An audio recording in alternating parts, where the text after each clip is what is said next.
I would like to solve this final exam for you now, the 2019 223 exam. So, let's start with problem 1. Let V be a vector space over the field F, and F from V to V an endomorphism. So,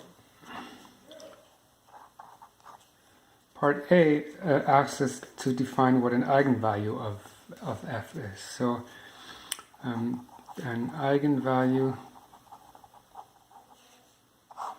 of F from V to V is an element lambda in the field F such that there exists a non-zero V and V such that F of V is equal to lambda V. Next, it asks to define what an eigenvector is. So, an eigenvector of F from V to V is an element V in V, V not equal to 0, such that there exists a lambda in F such that F of V is equal to lambda V. What about part C? So part C asks us, suppose that V1 through Vk are eigenvectors of F with corresponding eigenvalues lambda 1 through lambda k.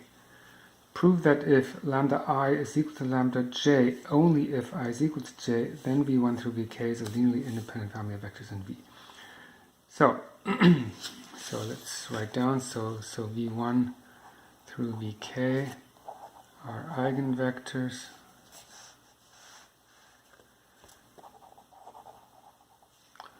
with eigenvalues lambda 1 through lambda k, and we are given this condition lambda I is equal to lambda j only if I is equal to j. So we're given that if I is not equal to j, then lambda I is not equal to lambda j. So in other words, they're all distinct, these eigenvalues. The claim we have to prove is V1 through Vk is a linearly independent family of vectors in V. So there's this kind of proof always proceeds in the same way. We have to assume that we have a linear combination lambda k. Well, sorry, the lambdas are already taken as eigenvalues corresponding to the I, so let's not use lambda now. Assume alpha 1 v1 plus ... alpha k vk is equal to 0 for some alpha 1 through alpha k in the field, some scalars. And so what we want to prove, of course, is that all these alphas vanish.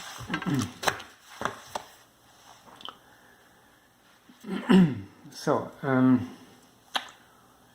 how are we going to do that?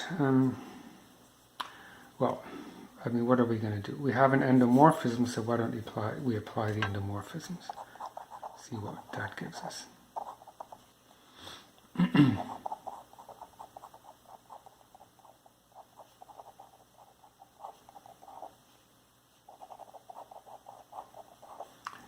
F is linear, so f of 0 is equal to 0, and also f is linear, so the linear combination pulls out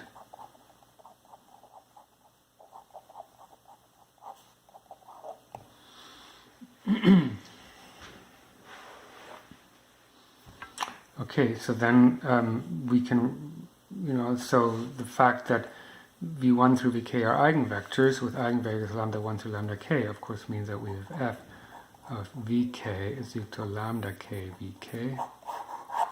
and that the vk is not equal to 0. Right? That's why we reviewed these two facts in A and B. Okay, so we can replace, write alpha 1 lambda 1 v1 plus dot dot dot alpha k lambda k vk is equal to 0.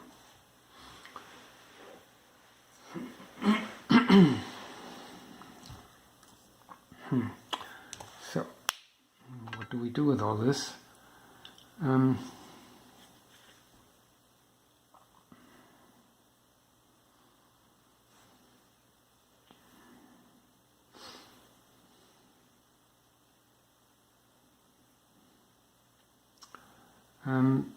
So,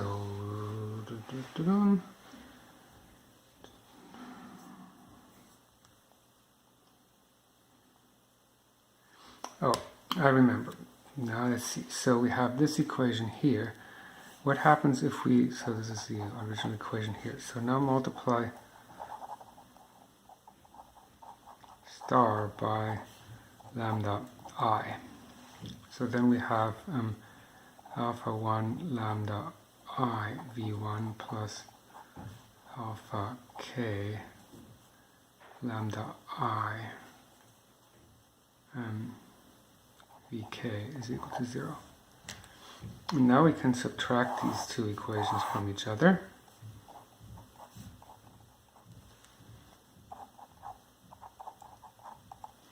And what do we get then? Then we have alpha 1, then we have lambda 1 minus lambda I v1 plus, somewhere there will be lambda I minus lambda I with alpha I vi, and then it goes to alpha k lambda k minus lambda I vk is equal to 0.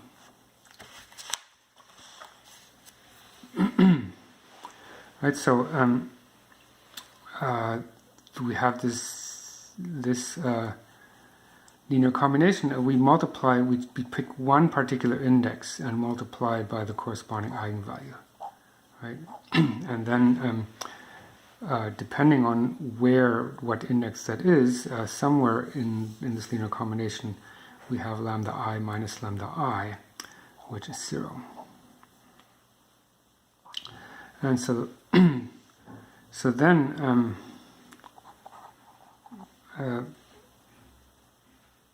then by induction we may assume that v1, so if I remove vi from the list, right, then I have a list with one vector less, still consisting of eigenvectors of f with distinct eigenvalues. So by induction we may assume that this is a linearly independent family.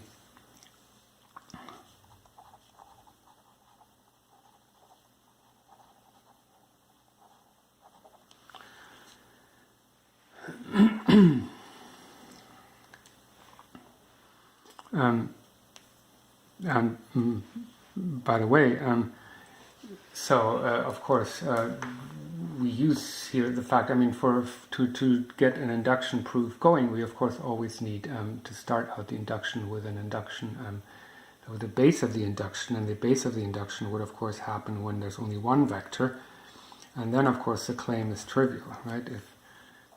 If k is equal to 1, right, then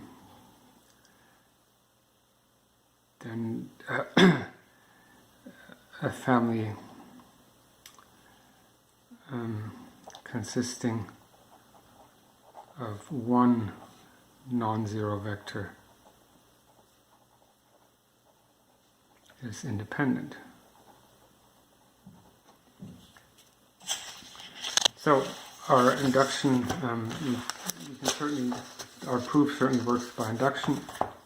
Would work by induction, and so we can assume that this list is independent if I remove the ith vector from that list, And so then, so hence, here is a linear combination of all the vectors with vi left out, because this term is 0, right? That whole term is 0. So all the coefficients have to be 0. So hence alpha 1, lambda 1 minus lambda I is equal to 0, all the way through alpha k, lambda k minus lambda I is equal to 0. So now since the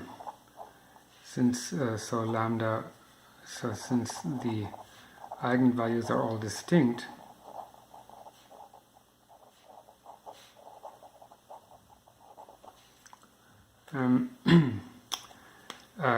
right, we see that all these guys are not equal to 0, right, especially since we didn't write, so leave out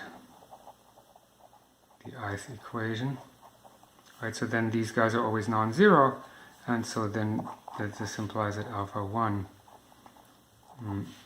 so we don't know anything about alpha I, but these guys are all 0.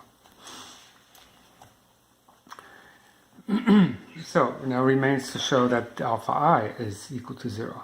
So for that we now go back to equation 1,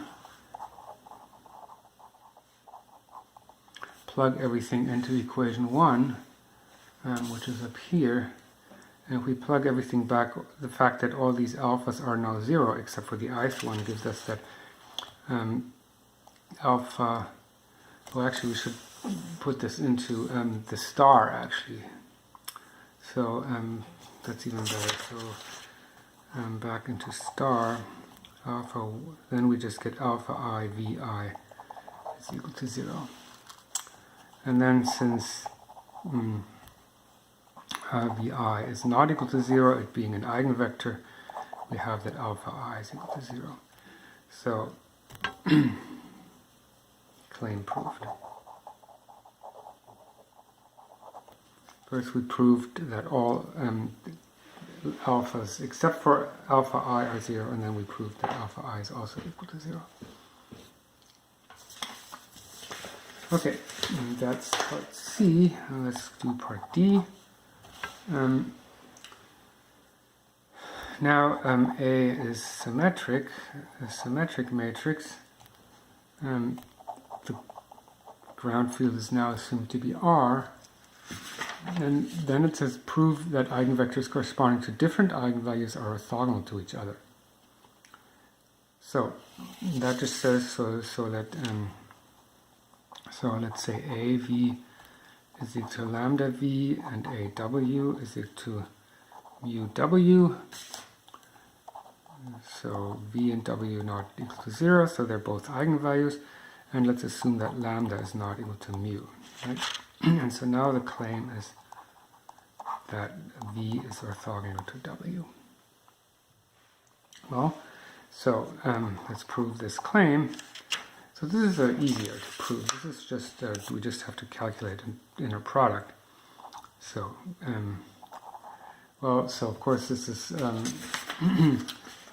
if not specified otherwise, of course it's about the standard inner product in over the real, so in our n, so let's just write dot product. So proof, so what's V dot W? Actually, it's easier to work with matrices, so let's write this as V transpose W. I turn the column vector V into a row vector and write matrix multiplication. Okay. Of course, this isn't really going to directly give us much here. Let's see. But, well, maybe if we multiply by lambda, let's see. So lambda times V dot W is equal to lambda V transpose W. So this is lambda V transpose W. And now I can replace lambda V by AV.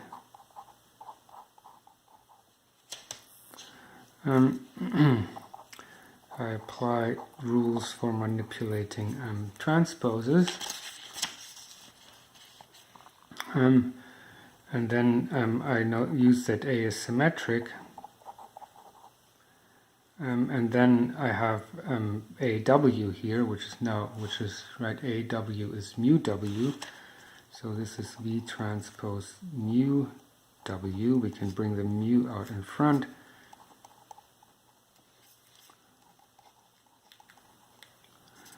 So let's see what we've got. So we conclude that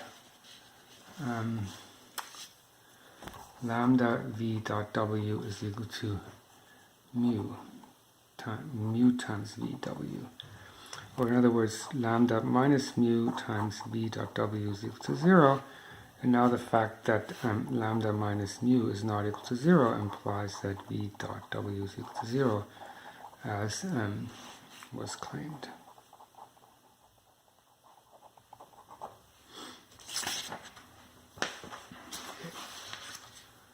Problem 2.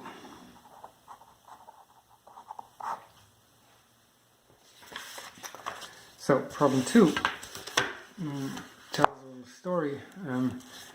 The theorem of Cayley-Hamilton, two mathematicians, Cayley and Hamilton, says the following: if you formally substitute a matrix into its own characteristic polynomial, you obtain the zero matrix. So that's the content of this famous theorem of Cayley-Hamilton, which is a really very important theorem in linear algebra, but it's just a bit beyond the scope of, the proof is a bit beyond first course.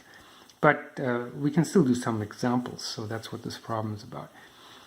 Well, here's an example. For example, if the characteristic polynomial of the matrix is lambda squared minus 2 lambda plus 2, then you plug in, for the variable lambda, you plug in the matrix, and you get a squared minus 2a plus 2e is equal to 0, where E is the identity matrix. Right, because that's just how this formal substitution works. Formally substitute. You have to multiply the constant term by the identity matrix, because this is really, right, 2 stands for 2 to the lambda 0, and so you replace lambda by a, so this turns into 2a to the 0, and a to the 0 is the identity matrix. Okay, so the first part says verify the theorem of Cayley-Hamilton for the rotation matrix. That's written there. So, A.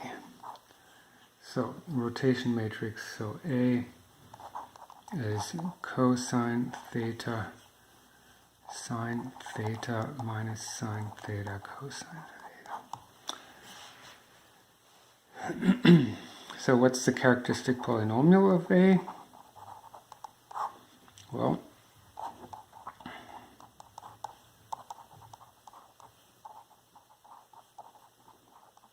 we subtract t from the diagonal.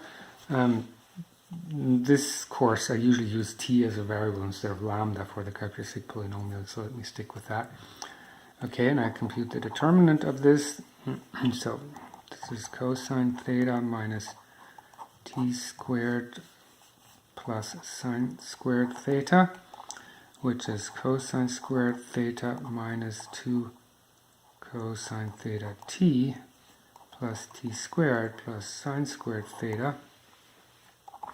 Cosine squared plus sine squared is always 1, and so we're left with t squared minus 2 cosine theta t plus 1. So that's the characteristic polynomial. And then Cayley-Hamilton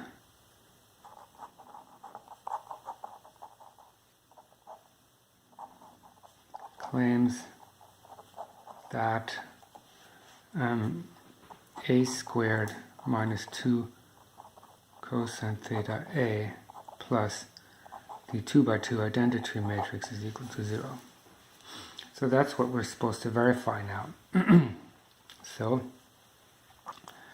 what is a squared? Well, cosine theta sine theta minus sine theta cosine theta. I'll write the same thing again. compute the product. So cosine squared minus sine squared minus sine theta cosine theta minus sine theta cosine theta, so minus 2 sine theta cosine theta, sine cosine, so plus 2 sine theta cosine theta, and then minus sine squared plus cosine squared, so minus sine squared theta plus cosine squared theta. Okay, so now we plug this into this equation and we see cosine squared theta minus sine squared theta 2 sine theta cosine theta minus 2 sine theta cosine theta minus sine squared theta plus cosine squared theta plus 2 cosine theta. Here's the matrix, cosine theta sine theta minus sine theta cosine theta plus the identity matrix is 0. This is what the theorem would say.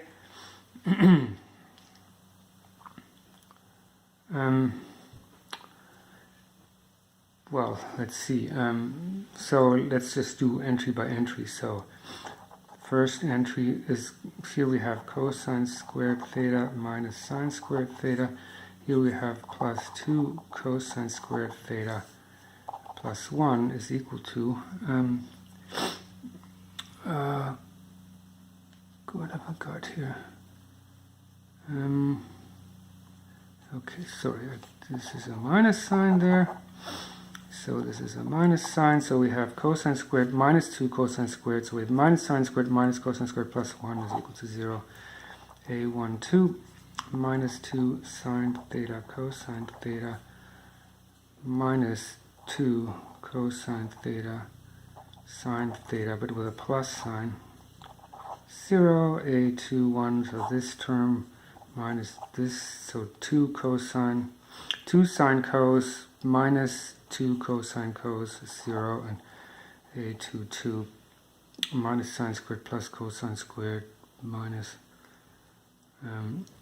so minus sine squared theta minus cosine squared plus 1 is equal to 0. Everything turns out to be 0. So, so indeed, it checks out. The prediction of the theorem of Cayley-Hamilton checks out. If I do this calculation for the matrix, I get the true equation. So that was A. Now part B, I'm supposed to verify the theorem for this matrix. A is equal to 1 mu 0 1.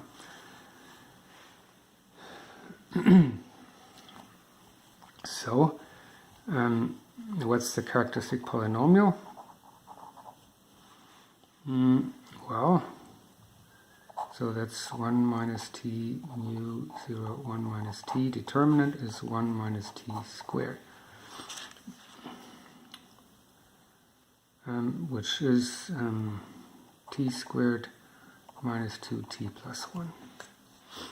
And so the question is the same equation satisfied by the matrix?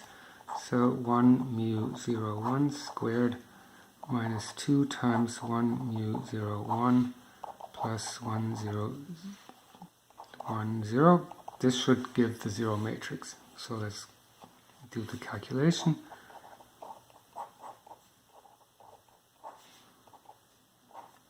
So, sorry, minus 2, well, let me just write plus, bring the minus 2 in here, minus 2 mu 0 minus 2 plus 1 0 0 1. So let's multiply this through here and we get 2 mu plus, let's add these up, so minus 1 minus 2 mu 0 minus 1. Indeed, we get the 0 matrix.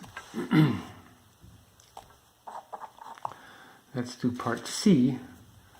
So prove this theorem of Cayley-Hamilton for A being diagonalizable.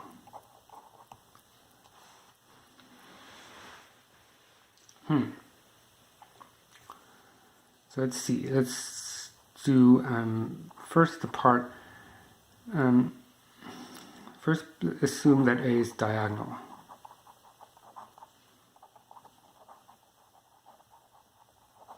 Right, if I claim this is going to be true for all diagonalizable matrices, it certainly has to be true for all diagonal matrices, and maybe it's easy to prove for diagonal matrices. So let's see. So A looks like this. So A is lambda 1 through lambda n. Right, the lambda I are the diagonal entries, so this is what a diagonal matrix looks like. Okay, let's check this theorem of Cayley-Hamilton for this kind of matrix. Well, what is the characteristic polynomial? Well, it's the determinant of lambda 1 minus t through lambda n minus t. Product of the diagonal terms is just lambda 1 minus t through lambda n minus t. Maybe it's not too smart to multiply this all out because that's going to be a very complicated thing to do. So let's just leave it like that. That's a characteristic polynomial. And then what happens if we plug the matrix into this equation?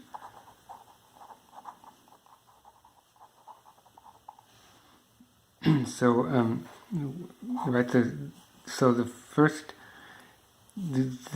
term, like this lambda 1 is constant, so that's going to be replaced by lambda 1 identity matrix minus, and t gets replaced by A. And this gets replaced by lambda n identity t minus A.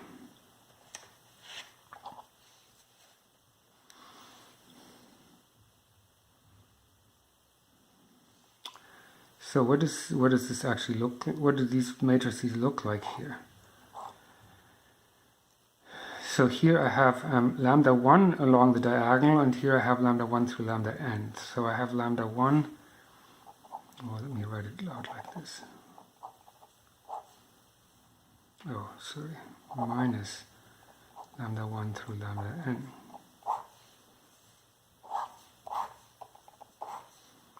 Here's lambda n along the diagonal minus lambda 1 through lambda n.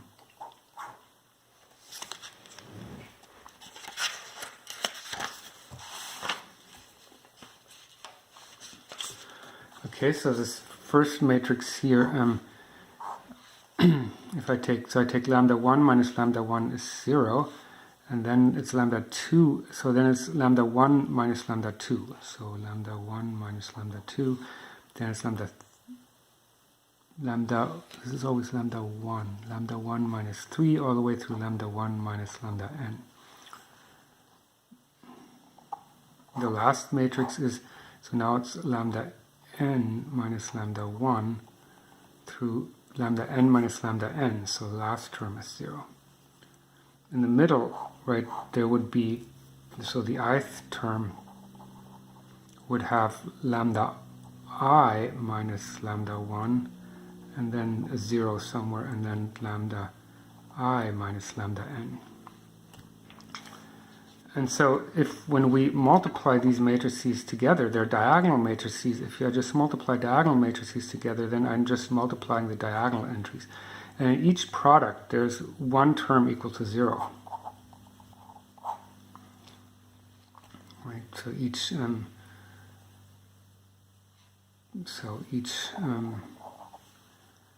entry is a product like this. So lambda. So let's see. Let me say the ith entry. The ith entry is a product of all these guys. So lambda 1 minus lambda I. Then it's lambda 2 minus lambda I, then it's lambda I minus lambda I, right? This is the 0, this is that 0 there, and then it's through lambda n minus lambda I, right, which is 0. So that proves it for diagonal matrices. So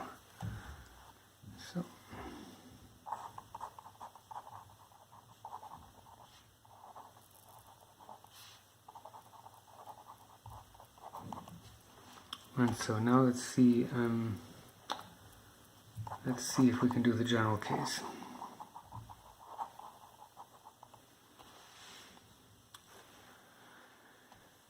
So now let's say A is equal to P inverse. So if A is diagonalizable, that means that there exists a diagonal matrix such that, and an invertible matrix such that A is written like this. So where D is diagonal, P is invertible. Okay, so first note that the characteristic polynomial, is that important? Yeah, so the characteristic polynomial of A and D are equal. This is something we covered in class, so we can just assume this. So let's call this polynomial P of t.